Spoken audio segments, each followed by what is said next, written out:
Hello everybody, my name is MTEN, welcome back to the channel and welcome back to Planet Zoo, where today I'll be doing a tutorial for you all about how to make an effective and functional Nile Monitor enclosure. Yes, this is my Nile Monitor enclosure, which I have shown the speed build for in another video, and I'm also working on a video of some cinematics for the build that may be released before this or after this, I'm not sure. However, this is what it looks like, and I'm going to teach you how to make an effective and functional enclosure where the guests are happy and the animals are happy. Alright, so the first thing we're going to look at is the barrier for the enclosure. The Nile Monitor requires a level 2 barrier, so I've made mine out of rock and wood with one-way glass for the guests to look into the enclosure, but the Nile Monitor's not notice the guests on the other side. As you can see, I have placed up anti-climb barriers on all areas of the enclosure to make sure they don't escape.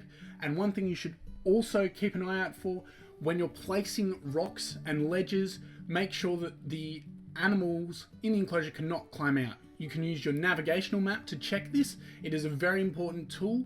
Just make sure that there are no accidental exit points, because this can lead to issues with the animals escaping.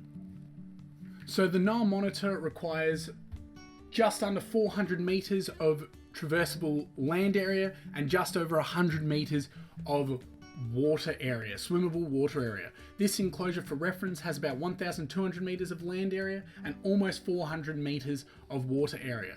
Surprisingly enough, considering the animals do climb, you do not need any climbing areas whatsoever. So since I am in sandbox mode, I have chosen to make a much larger area than required, and you do not need an area this big. Alright, next we're going to look at terrain distribution. So the Nile Monitor requires an area of 0 to 30% short grass, 0 to 30% long grass, 20 to 50% soil, around 20 to 30% rock, but it also doesn't mind a little bit of sand either, but no snow whatsoever. So that's the type of terrain you are going to want in this enclosure.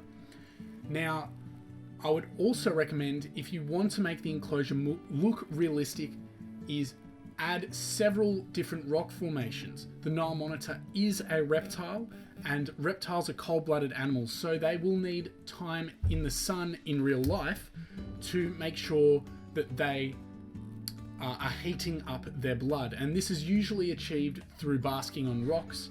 So make sure that there's plenty of areas for the Nile Monitor to bask in.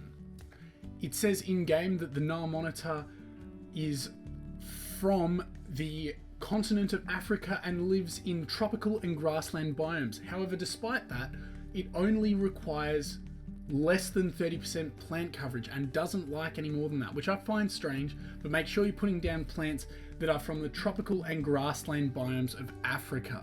So the Nile Monitor, like all other Planet Zoo animals, requires good welfare to make sure it's thriving, and this is achieved through food and habitat enrichment. So this is some examples of items you can place down to enrich the habitat include restraint feeders, water troughs, food troughs, rubbing pads, those sort of items, and just make sure you're putting down plenty of them to make sure that the Nile Monitor is in a healthy condition.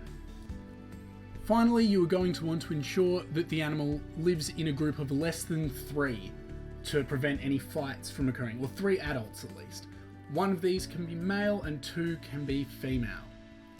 If you get any more than that, it will cause issues. You will have alerts popping up about fighting for alpha status and stuff like that. So far, I haven't really had any problems with this enclosure, other than overcrowding when the juveniles become adults. I think it's a very good enclosure. The keepers have easy access to food, which is ideal. And other than that, the Nile Monitors and guests seem to be happy as well. Anyway, that's all the tutorial advice I have for you today. If you have enjoyed, please make sure to subscribe, leave a like, comment, and smash that notification bell to make sure that you are seeing all my videos when they're coming out. I've been enjoying greatly recording this series so far, and let me know in the comments if you would like to see more, because I'm very excited to be playing this game. I'm enjoying it a lot, and I hope you all are too. Other than that, just share the video and I'll see you all next time. Where do we go from here?